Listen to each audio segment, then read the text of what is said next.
அது எப்படிங்க ரச சாதத்தையும் தயிர் சாதத்தையும் சாம்பார் சாதத்தையும் கலந்து வச்சுட்டு இது புது ஐட்டம்னா எப்படிங்க சாப்பிடுவாங்க? ரச சாதம் சொல்லுங்க, சாம்பார் சாதம் சொல்லுங்க, தயிர் சாதம் சொல்லுங்க, மூன்றுக்குமான மூணையும் சேர்த்து மக்கள் சாப்பிடுவாங்கன்னா சாப்பிட மாட்டாங்க. அந்த அரசியல் உலகத்துல எங்கேயும் ஜெயிச்சது கிடையாது. அண்ணாமலைக்கு ரொம்ப இயல்பாக புரியுற மாதிரி சொல்லிடுறேன். நீங்கள் இன்னும் சாம்பார்லேயே இருக்கிறீங்க. நாங்கள் என்ன சாப்பிடுவோம் தெரியுமா? பிரியாணி, ஆட்டை அறுத்து மட்டன் பிரியாணி செஞ்சு, அப்புறம் நீங்கள் சொன்னீங்களே தயிர், அந்த தயிரில் தான் அதை ரைத்தா செஞ்சு, அப்புறம் காய் கத்திரிக்காய் வச்சு ஒரு தொக்கு செஞ்சு, அப்புறம் பருப்பு சொன்னீங்க பாருங்கள், பருப்பு சாம்பார்னு சொல்லிட்டு அந்த பருப்பை வச்சு தான் அந்த தால்ச்சா செய்வோம். ஸோ பிரியாணி அப்படி தால்ச்சா, அப்படி கத்திரிக்காய், அப்படி ரைத்தா, சொல்லும் போது எச்சு வருதா? அப்படி சாப்பிட்டு கடைசியாக நீங்கள் சொன்ன மாதிரி கொஞ்சோண்டு ஒயிட் ரைஸ் போட்டு ரசம் ஊற்றி சாப்பிடுவோம். இப்போ அவருடைய வேலையை அவர் ரொம்ப கரெக்டாக செய்கிறாரு. ஆனால் நாங்கள் அவரை மதிக்கிறதே இல்லைனாக்கா, உங்களை மட்டும் தமிழ்நாட்டு மக்கள் தங்கத்தட்டில் வச்சு தாம்பாளத்துலேருந்து தாங்கிட்டு இருக்காங்க நினைக்கிறீங்களான்னு போய் பொதுவெளியில் கேட்டு பாருங்கள். பச்சையாக திட்டுறானுங்க. இந்த எடப்பாடி அவர்களை எதிர்கொள்ள பயந்துக்கிட்டு நான் அவரை மதிக்கலைன்னு சொல்லிட்டு போகிறீங்க. கரெக்டுங்களா? நீங்கள் உண்மையாலுமே சரியான முதல்வர், திராணியுள்ள திமுக கட்சியோட தலைவர் நாங்கள் அவர் கேட்கக்கூடிய கேள்விக்கு பதில் சொல்லுங்கள். அவர் கேட்கக்கூடிய கேள்வி என்ன? அதானே சந்திக்கலையா? அதே போல் இங்கே வேளச்சேரி சதுப்பு நிலத்தை எந்த அறிவுள்ளவனாவது குப்பையை கொட்டுவானா? குப்பை டன் கணக்கில் கொட்டி நீங்கள் போங்க. கிட்டத்தட்ட எனக்கு தெரிஞ்சு ஒரு 2 கிலோமீட்டர் 1.5 கிலோமீட்டர் அளவுக்கு அவ்வளோ பெரிய மலை போல் குப்பையை சதுப்பு நிலத்தில் சேர்த்து வச்சுருக்கீங்க. சதுப்பு நிலம் தான் மிக முக்கியமான நிலம், நீராதாரம். இந்த மாதிரியான மடத்தனமான வேலை செய்கிறது. அப்புறம் வெள்ளம் வந்துருச்சு, ஊருக்குள்ளே தண்ணி வந்துருச்சுன்னு மத்திய அரசு போய் நிற்க வேண்டிய காசு கொடுன்ட்டு கேவலமாக இருக்காது எங்களுக்கு.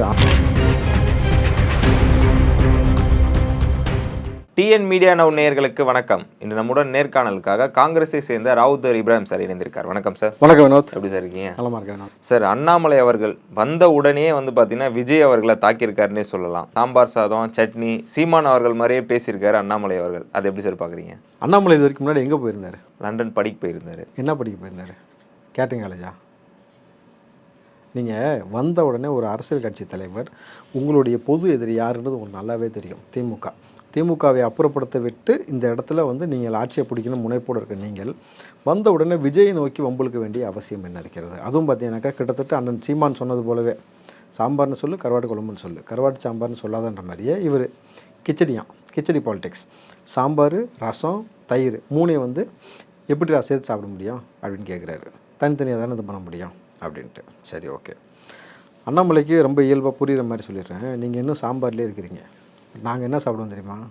பிரியாணி, ஆட்டை அறுத்து மட்டன் பிரியாணி செஞ்சு, அப்புறம் நீங்கள் சொன்னீங்களே தயிர், அந்த தயிரில் தான் அதை ரைத்தா செஞ்சு, அப்புறம் காய் கத்திரிக்காய் வச்சு ஒரு தொக்கு செஞ்சு, அப்புறம் பருப்பு சொன்னீங்க பாருங்கள், பருப்பு சாம்பார்னு சொல்லிட்டு அந்த பருப்பை வச்சு தான் அந்த தால்ச்சா செய்வோம்.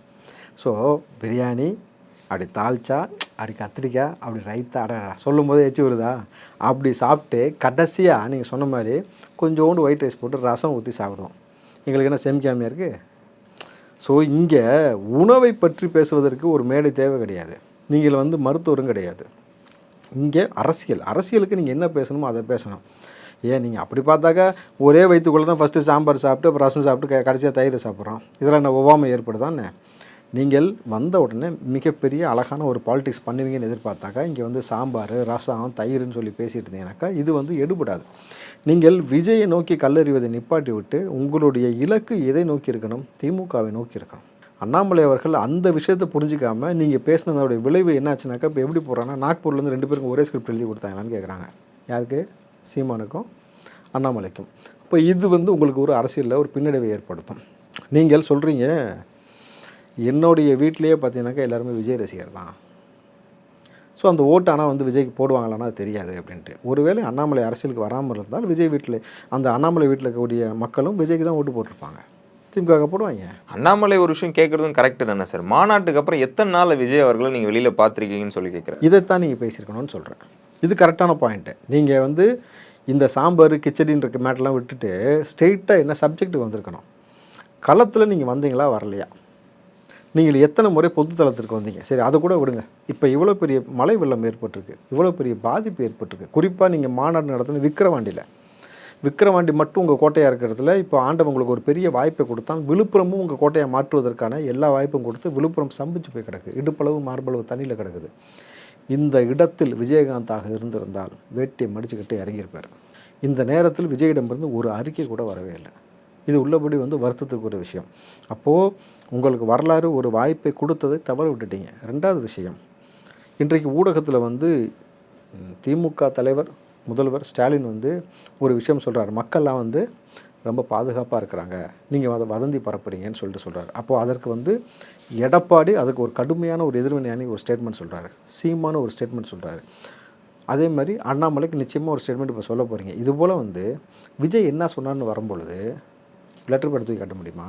கேள்விக்குறியாக தான் இருக்குது. விஜய் அறிக்கை மட்டும் கொடுத்தாருன்னு லெட்டர் பேட் தூக்கி காட்ட முடியுமா? கடைசியில் அறிக்கை கூட கொடுக்கல இந்த மழை வெள்ளத்துக்கு. அதுதான் இன்னும் கூடுதல் வருத்தம். அப்போது உங்கள் கட்சிக்காக வேலை செய்யக்கூடிய நபர்கள் இருக்காங்களா, குறிப்பாக உங்கள் செய்தி தொடர்பாளர்கள் இருக்காங்கல்ல, என்னன்னு சொல்லி ஊடகத்தில் உட்காந்து பேச முடியும்? இப்போ தந்தி டிவிலாம் நேற்று ஒரு நிகழ்ச்சி நடந்துச்சு கரெக்டுங்களா? அது மாதிரி எல்லா சேனல்லையும் இப்போ வந்து விஜய் குறித்து பேசி ஒரு டிபேட் ஷோவாக நடத்துகிறாங்க. அந்த இடத்துல வந்து இதை கேள்வியாக வைக்கும்பொழுது அவர்கள் என்ன பேசுவாங்க? தலைவர் வந்து வேலை செய்ய சொன்னார், உங்களை வேலை செய்ய சொன்னார்ப்பா, நீங்கள் செஞ்சீங்க, அவர் என்ன செஞ்சார்னு ஒரு கேள்வி வரும்ல. அப்போது இந்த இடத்தில் இந்த விஷயத்தை வந்து சரியான முறையில் அணுகியிருக்கணும் விஜய் அவர்கள். அப்போ அது அணுகாமல் போனது கேள்விக்குறியானது. இப்போ இதை குறித்து அண்ணாமலை பேசினார்னா ஓகே, கரெக்டான வந்து ஸ்டேட்மெண்ட் வச்சுட்டா இருப்பான்னு யாரும் மறுத்து பேசவே முடியாது. அதைத்தான் அண்ணாமலை செஞ்சுருக்கணும். இங்கே அரசியலாக கையாள தெரியாமல் பர்சனலாக சில விஷயத்தை எடுத்துகிட்டு போன மூலம் தான் அது எப்பயுமே வந்து மக்கள் மத்தியில் ஒரு முகசுளிப்பை ஏற்படுத்தும். எடப்பாடி அவர்களை ஸ்டாலின் அவர்கள் வந்து ஒரு எதிர்க்கட்சி தலைவராகவே மதிக்கல அப்படின்னு கூட சொல்லலாம். என்னன்னா வந்து அவர் மழை வெள்ளம் குறித்து அவர் சொன்னதுக்கு வந்து பார்த்தீங்கன்னா அதை பற்றிலாம் பேசாதீங்க அப்படின்னு சொல்கிற மாதிரி போயிட்டார்ல முதல்வர். அதை எப்படி சார் பார்க்குறீங்க? எதிர்க்கட்சி தலைவர் சொல்கிறதா நான் மதிக்கிறதே இல்லைன்னு சொல்லிட்டார் ஒரே வார்த்தையாக. அப்போது ஒரு அரசியல் முதிர்ச்சியின்மைன்றது ஸ்டாலின்கிட்ட கொஞ்ச காலமாக தென்படுகிறது. ஏன்னா ராமதாஸ் அவர்கள் அதானியை நீங்கள் சந்திச்சிங்களா இல்லையா, உங்கள் மருமகன் சபரீசன் சந்திச்சாரா இல்லையான்னு கேள்வி எழுப்பும் பொழுதும் அவருக்கு ஒரு வேலை கிடையாது, கேட்டுங்களா, அவருக்கு ஒரு வேலை கிடையாதுன்னு சொல்லிட்டு போனீங்க. அதே மாதிரியான ஆணவ போக்கு ஒரு எதிர்க்கட்சி தலைவர், முன்னாள் முதலமைச்சருங்க, இன்றைக்கி ஒரு சட்டமன்றத்தில் ஒரு எதிர்க்கட்சியோடைய தார்மீக கடமை என்ன தெரியுமா? நாட்டில் நடக்கக்கூடிய அவலங்களை சுட்டி காட்டுவது, ஆளும் அரசிற்கு சுட்டி காட்டி சரி செய்ய வைப்பதான் உங்களுடைய வேலை. அப்போ அவருடைய வேலையை அவர் ரொம்ப கரெக்டாக செய்கிறாரு. ஆனால் நீங்கள் நாங்கள் அவரை மதிக்கிறதே இல்லைனாக்கா உங்களை மட்டும் தமிழ்நாட்டு மக்கள் தங்கத்தட்டில் வச்சு தாம்பாளத்துலேருந்து தாங்கிட்டு இருக்காங்க நினைக்கிறீங்களான்னு போய் பொது வெளியில் கேட்டு பாருங்கள். பச்சையாக திட்டுறானுங்க. இப்போ நீங்களாவது மதிக்கலன்னு ஒரே வாரத்தில் முடிச்சிட்டிங்க, போய் மறுபடியும் வடச்சென்னை எந்த அளவுக்கு முங்கி போயிருக்கு தெரியுமா உங்களுக்கு? வடச்சென்னையாக இருக்கட்டும், விழுப்புரமாக இருக்கட்டும், கள்ளக்குறிச்சி, எத்தனை இடங்கள், எத்தனை மாவட்டங்கள் வந்து ஒன்றுமே இல்லாமல் சம்பிச்சு போய் கிடக்கு. ஸோ இந்த முறை குறிப்பாக சென்னை, செங்கல்பட்டு, காஞ்சிபுரத்தை எடுத்துக்கோங்க. இங்கே பதிவான மழையோட அளவுகோல் என்பது ரொம்ப சராசரியான மழை. அதீதமாக 30 சென்டிமீட்டர் 40 சென்டிமீட்டர் மழைலாம் இங்கே பதிவாகலை. நீங்கள் விழுப்புரம் மாவட்டத்தை எடுத்திங்கன்னா அதிக மழை வந்திருக்குன்னு சொல்லலாம். இங்கே வந்து அதிக மழை கிடையாது. ஆனால் இந்த நார்மலான மழைக்கே சம்பிச்சு போச்சா இல்லையா? நீங்கள் நல்லா யோசிச்சு பாருங்கள். வடச்சென்னையில் ஒரு ஏடிஎம்க்கு பணம் எடுக்க போன நபர் ஷாக் அடித்து இறந்தே போயிட்டான், செத்துட்டான். ஸோ இங்கே உங்களுக்கு அந்த தண்ணி தேங்க விடாமல் சில வேலைகளை செஞ்சு முடிச்சிருந்தீங்கனாக்கா தண்ணி தேங்கியிருக்காது, இந்த மாதிரி மரணங்கள் நடந்திருக்கா. தொடர்ச்சியாக ஊரே சம்பிச்சு போய் எல்லா இடமும் பார்த்தீங்கன்னாக்கா வேளச்சேரி மக்கள் சொந்தமாக போட்டு வாங்கி ஓட்டர்களை கொண்டு வந்து விட்டு வச்சுருக்கிறீங்கனாக்கா எவ்வளோ முட்டாள்தனமான ஒரு ஆட்சி நடந்து கொண்டிருக்கின்றது இருக்குல்ல.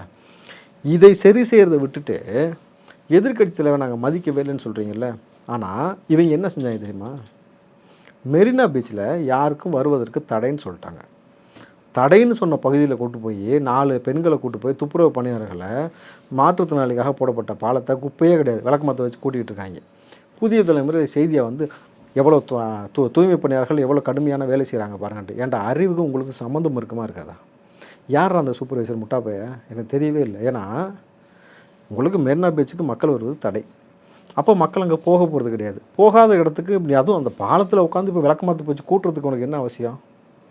அப்போது நீங்கள் கடுமையாக வேலை செய்வதற்கு தயாராக இருக்கக்கூடிய துப்புரவு தொழிலாளர்களை கேவலப்படுத்துறீங்க உங்கள் விளம்பரத்துக்காக அந்த மக்களுடைய உழைப்பை நீங்கள் வந்து அசிங்கப்படுத்துறீங்க. ஸோ இவ்வளவு ஆணவ போக்கான ஒரு ஆட்சியை செஞ்சுக்கிட்டு நீங்கள் வந்து எடப்பாடி குறித்து வந்து நாங்கள் மதிக்கிறதே இல்லைன்றீங்க.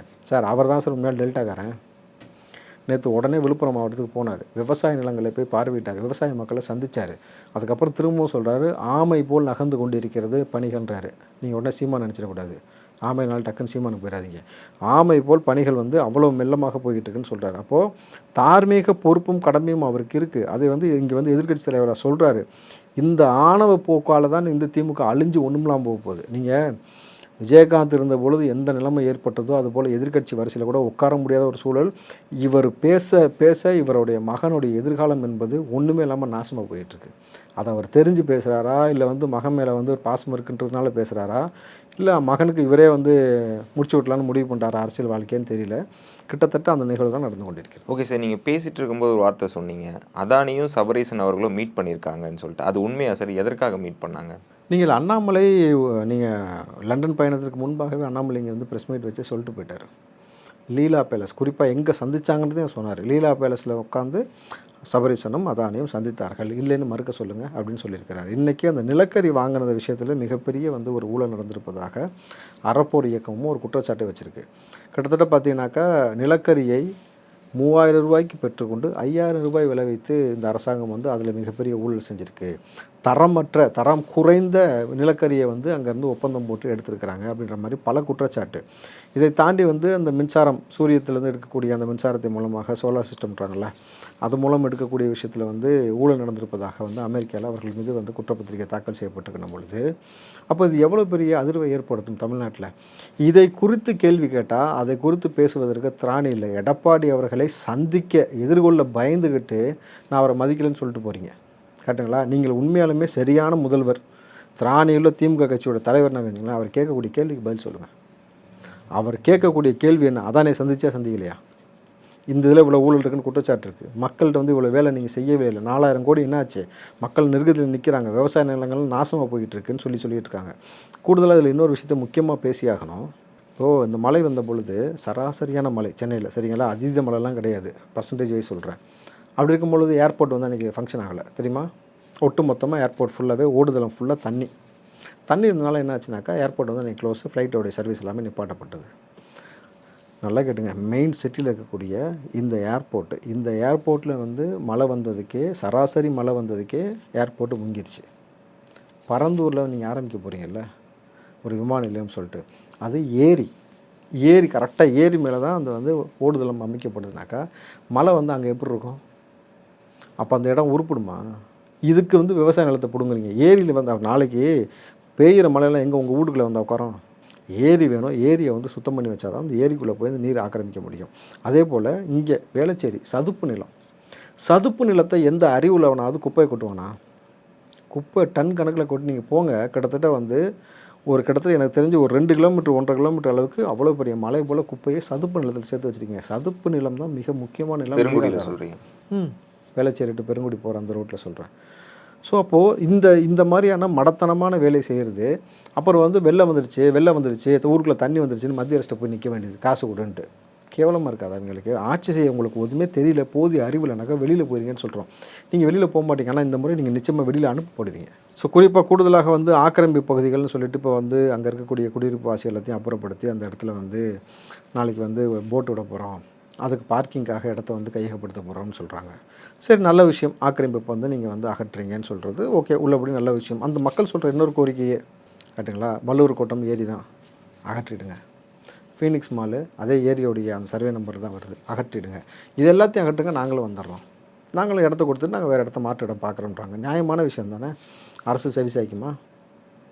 அதற்கு உங்களுக்கு போதிய திராணி இருக்கா? இங்கே வேளச்சேரியில் நடக்கிற மேட்ரு சொல்லுங்கள். ஆமாம், வேளச்சேரியில் தான் சொல்கிறேன். வேளச்சேரியில் அங்கே இருக்கக்கூடிய மக்கள் சொல்கிறது ஓகே, நாங்கள் வந்து ஓகே ஒத்துக்கிறோம். அங்கே ஃபீனிக்ஸ் மால் ஒன்று கட்டிருக்காங்களா, அதே சர்வே நம்பரில் தான் அதுவும் வருது, இடிச்சிருங்க, எடுத்துருங்க, நாங்கள் கொடுத்துட்றோம். வல்லூர் கோட்டம் ஏரி தான், நீங்கள் வந்து அது எல்லாத்தையும் இடிச்சுட்டு அது பலபடி ஏரியா உருவாக்குங்க, நாங்களே வந்து தன்னிச்சையாக வீடை காலி பண்ணிட்டு போயிடறோம்ன்றாங்க. அரசாங்கம் என்ன சொல்லுங்கள். இப்போ என்ன சொல்வார் முதல்வர்? நாங்கள் மதிக்கிறதே இல்லை, அதானே? ஆனால் இப்படி ஒரு முதல்வரை வரலாறு வந்து இனிமேட்டு சந்திக்கவும் சந்திக்காது, இது வரைக்கும் சந்திச்சிருக்கவும் இருக்காது. ஸ்டாலினுக்கு நாளைக்கு எதுக்கு செலவைக்கிறதுனே தெரியல, கலைஞருக்கு வைக்கிற மாதிரி போகிற போக்கில் வந்து சரி வேணாம் விடுங்க, கடந்து போவோம். சார், டிசம்பர் 6 அம்பேத்கர் அவர்களுடைய நினைவு தினம். அன்றைக்கி வந்து பார்த்தீங்கன்னா ஒரு புத்தக வெளியீட்டு விழாவில் விஜய் அவர்கள் கலந்துக்கிறாரு. திரும்ப வந்து புறக்கணிச்சிருக்காரு. அந்த புக்கை வந்து பார்த்தீங்கன்னா அம்பேத்கர் அவர்களோட பேரன் வாங்குற மாதிரி இருக்குது. இது எப்படி சார் பார்க்குறீங்க? காலம் வந்து எல்லா நேரத்திற்கும் ஒரு மனிதனுக்கு மிகப்பெரிய சந்தர்ப்பத்தை உருவாக்கி தராது. அப்படி ஒரு அரிய சந்தர்ப்பத்தை உருவாக்கி கொடுத்தது அண்ணன் திரும்ப தவற விட்டு விட்டார். அம்பேத்கரை தூக்கி கொண்டாடியக்கூடிய நீங்கள் அம்பேத்கருடைய இறந்த நாள் அன்று, நினைவு நாள் அன்று அம்பேத்கரை பற்றின புத்தகத்தை உங்கள் கட்சி சார்பாக ஆதவர்ஜன் தான் அதை வந்து எழுதி வெளியிடுறாருன்னும் பொழுது, அதை வாங்கி வெளியிடுவதற்கு கூட நீங்கள் தயாராக இல்லைன்னும் பொழுது அம்பேத்கர் சித்தாந்தத்தை நீங்கள் உள்வாங்கினதில் எந்த பிரயோஜனமும் கிடையாது. ஸோ அந்த வரலாற்று நிகழ்வை வந்து விஜய் அவர்கள் மிகச்சரியாக பயன்படுத்தி கொண்டார். ஏன்னா இன்றைக்கி விஜய் அவர்கள் அந்த புத்தகத்தை வெளியிடுறாரு. ஸோ எப்படி அழைப்பே போட்டிருக்குனாக்கா, தமிழக வெற்றி கழகத்தின் தலைவர் விஜய் அவர்கள் அம்பேத்கர் பற்றின புத்தகத்தை வெளியிடுகிறார். யார் பெற்றுக்கொள்வதுனா ஓய்வு பெற்ற நீதிபதியும் அம்பேத்கருடைய பேரனும் வந்து அதை பெற்றுக்கொள்கிறாங்க. அப்போது வரலாற்றில் ஏற்கனவே டிசம்பர் 6 மிக முக்கியமான தினங்களாக காலத்தில் பதிக்கப்பட்டிருக்கிறது. ஒன்று அம்பேத்கர் நினைவு தினம், இன்னொன்று பாபர் மசூதி இடித்த தினம்னு சொல்லிட்டு. இப்போது மறுபடியும் அந்த தினத்தன்று விஜய் அவர்கள் புதிய அத்தியாயத்தை தொடங்குகிறார். ஸோ அந்த இடத்துல வந்து விஜய் அவர்கள் ஒரு புத்தகத்தை வெளியிட்டு கடந்து போயிட மாட்டார், பேசுவார். நிச்சயமாக விஜய் அவர்கள் பேசினாலே கிட்டத்தட்ட ஒரு 5 நாளைக்கு அதுதான் தொடர்ச்சியான செய்தியாக இருக்கும். அதுதான் வந்து எல்லா யூடியூப்லேருந்து எல்லாத்துலேயும் கண்டென்ட்டாகவும் இருக்கும். அப்போது விஜய் அவர்கள் மக்களோட பல்ஸ் பிடிச்சி பேசுகிறதுல வந்து அவருக்கு வந்து கை தேர்ந்த நபர். ஏன்னா சினிமாவில் இருந்தனால அவருக்கு அந்த டாக்டிஸ் தெரியுது, என்ன மாடுலேஷனில் எப்படி பேசினா ஒர்க் அவுட் ஆகணும். அப்போ அம்பேத்கரை பற்றி, அவருடைய சித்தாந்தத்தை பற்றி ஏற்கனவே மக்கள் மாணவ பிள்ளைகள் மத்தியில் என்ன சொல்லியிருக்காருன்னா, அரசியலை பழகுங்கள், கல்வியை பயிலுங்கள், இந்த அரசியலை ஒரு துறையாக தேர்ந்தெடுங்கள். அப்போது அம்பேத்கர் சொன்னது என்னென்னா, அதிகாரத்தை கைப்பற்றுங்கள், அதுதான் வந்து உங்களை வலிமையாக்கும், அதுதான் உங்களை வந்து ஒடுக்கப்பட்ட பிற்படுத்தப்பட்ட மக்களுக்கு துணையாக நிற்கும்னு சொல்லி. அப்போது இங்கே தொடர்ச்சியாக நம்மளுடைய இந்த மண்ணில் வந்து குறிப்பாக சிறுபான்மை இதை சார்ந்து இங்கே ஒரு அரசியல் நடந்து கொண்டிருக்கிறது.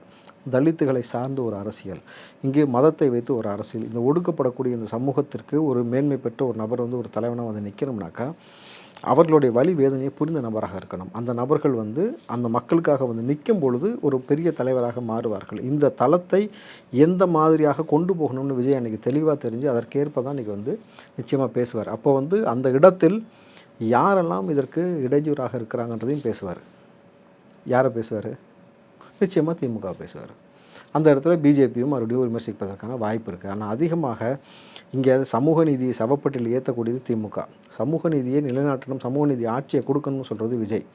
பிறப்புக்கும் எல்லா உயிருக்கும் சொல்லும் பொழுது அவர் அதன் அடிப்படையில் அன்றைக்கி ஒரு ஸ்பீச் நிகழ்த்தி அந்த புத்தகத்தை வெளியிடும் பொழுது இது மக்கள் மத்தியில் ஈஸியாக சென்றடையும். ரெண்டாவது, விஜய் அவர்கள் ஒரு புத்தகத்தை வெளியிடுவதற்கு முன்பாக அந்த புத்தகத்தை நிச்சயமாக படிச்சுட்டு தான் வருவார். படிக்காமல் நீங்கள் வந்து வெளியிட முடியாது. ஏன்னா ஒருவேளை அடுத்த ப்ரெஸ் மீட்டில் இது குறித்த கேள்வி கேட்கும்பொழுது உங்களுக்கு அதோடைய புரிதல் இருக்கணும். ஸோ விஜய் அவர்கள் படிச்சிட்டாருன்னும் பொழுதே அவருடைய ரசிகர்கள் தொண்டர்கள் எல்லாருமே வந்து அதை குறித்து பேசும்பொழுது புத்தகத்தில் உள்ள ஒரு குறிப்பிட்ட ஒரு பக்கங்களை குறித்து அவர் பேசினாங்கன்னா அதை எடுத்து மறுபடியும் மாணவர் பிள்ளைகள் எல்லாமே வாசிக்க தொடங்குவாங்க. இது அம்பேத்கரிசத்தை வந்து நம்ம உள்வாங்குவதற்கு ஒரு பெரிய ஒரு இன்றைக்கி இருக்கக்கூடிய காலகட்டத்தில் வரலாற்றில் நீங்கள் பார்த்தீங்கன்னா தலைவர்களை படிப்பதே இங்கே மறந்து போச்சு. எல்லா இடத்துலையும் யாரும் தலைவராக இங்கே திமுக காட்டுது, கலைஞர் மட்டும்தான். எல்லா இடத்துக்கும் கலைஞர் பேர் வச்சு இவர் தான் வந்து தமிழ் மண்ணுக்காக தொண்டாட்டின மாதிரி ஒரு பொய்யான ஒரு விஷயத்தை சித்தரிக்கிறாங்கல்ல. இதை எல்லாத்தையும் உடைக்கக்கூடிய வேலையை நிச்சயமாக விஜய் அன்னைக்கு செய்யும் பொழுது பெரிய அரசியலில் ஒரு அதிர்வலை ஏற்படும். ஓகே சார், இப்போ விஜய் அவர்கள் பங்கேற்கிறாருன்னா மாநாட்டுக்கு ஏற்பட்ட கூட்டம் மாதிரி இந்த இடத்துலையும் வந்து சம்பிச்சு போகிற அளவு கூட்டம் ஏற்படுமா? நிச்சயமாக சம்பிக்கிற அளவு கூட்டம் ஏற்படும். ஆனால் அந்த நிகழ்வை எங்கே நடத்த போகிறாங்க, விகடன் குழுமம்னு ஒன்று இருக்குது. அதற்கு போதிய காவல்துறை பாதுகாப்பெல்லாம் வாங்கியிருப்பாங்க. கிட்டத்தட்ட பார்த்திங்கன்னா இத்தனை நபர் தான் வரணுன்ற மாதிரி டிக்கெட் பாஸ் கொடுத்து தான் உள்ளே அனுமதிக்கக்கூடிய இன்டோராக இருந்தால். அவுட்டோராக இருந்தால் அது வந்து கட்டுக்கடங்காத கூட்டம் இருக்குன்றதுனால நிச்சயமாக சிட்டிக்குள்ளே அவுட்டோர் கொடுக்கக்கூடிய வாய்ப்பு இல்லை. மேபி ஒரு பெரிய ஸ்டேடியத்தில் கூட நடக்கலாம். ஸ்டேடியத்தில் கொண்டு போனீங்கன்னாலும் ஸ்டேடியம் நிரம்பி வழியக்கூடிய அளவுக்கு கூட்டம் வரும். ஏன்னா நீங்கள் விஜய் ரசிகர்கள் உங்களுக்கு தெரியும், ஒரு நிகழ்வுக்கு அவர் கலந்துக்கிறாருனாக்கா 10 லட்சம் பேர் போகிறான். சாதாரணமாக எடுத்துங்களேன், 10ல் ஒரு பங்கு 1 லட்சம் பேர் வந்தாலுமே இங்கே 1 லட்சம் பேர் வைக்கக்கூடிய ஸ்டேடியம் எங்கே இருக்குது? இப்போ நிச்சயமாக அது போக வந்து விடுதலை சிறுத்தை சார்பாக வருவார்கள், அம்பேத்கர் அரசை உள்வாங்கிய நபர்கள் உள்ளே வருவாங்க. பொதுவாக இருக்கக்கூடிய பொதுமக்களும் வந்து நிகழ்வை கலந்து கொள்ளணும்னு நினைக்கும் பொழுது ஒரு பெரிய ஒரு க்ரௌடு, பெரிய நியூஸ் அன்றைக்கி வந்து கிட்டத்தட்ட என்ன சொல்கிறது, தமிழ்நாட்டை அதிர வைக்கக்கூடிய செய்தி. அன்றைக்கி நீங்கள் என்ன குரலை வித்த திமுக காமிச்சாலும் ஊடகத்தில் செய்தியாக வராது. அன்றைக்கி விஜய் மட்டும்தான் தலைப்பு செய்தியாக இருப்பார். நம் பொழுது நிச்சயமாக இந்த ஒரு விஜய்க்கு இருக்கக்கூடிய இந்த தொண்டர் பலம் இருக்குல்ல, அதுதான் அவருடைய பலம். இந்த பலத்தை மேலும் பலப்படுத்தணுமே தவிர விஜய் அவர்கள் பலவீனப்படுத்தி விடக்கூடாதுன்றதான் நம்முடைய வேண்டுகோள். ஏன்னா நீங்கள் ஒரு இயற்கை பேரிடர் நடந்த பொழுது அந்த இடத்துல களத்துக்கு வந்திருக்கணும், அது சம்பந்தமாக அறிக்கை கொடுத்துருக்கணும். நீங்கள் மௌனமாக கடந்து செல்வது ஒரு நாளைக்கு வந்து வரலாற்றில் ஒரு பெரிய தவறாக போய்விடும். இதற்கு மேல் உங்களிடமிருந்து அறிக்கை எதிர்பார்க்கல, ஒரு வீடியோ காணொலியாவது எதிர்பார்க்குறோம். நிச்சயமாக விஜய் அதை செஞ்சிட்டிங்கனாக்கா அரசியலில் நீங்கள் எதிர்பார்க்கக்கூடிய இடத்திற்கு மக்கள் உங்களை கொண்டு போய் உட்கார வைப்பாங்க. ஆனால் மக்கள் எதிர்பார்க்குறது உங்கள்கிட்ட இருந்து ஒரு குரல். அந்த குரல் லெட்டரில் இருக்கக்கூடாது, உங்களுடைய சொந்த குரலாக வீடியோவிலேயோ ப்ரெஸ் மீட்லேயோ இருக்கணும். எங்களோடு இணைந்து பல்வேறு தகவலை பகிர்ந்ததற்கு மிக்க நன்றி சார். நன்றி வினோத்.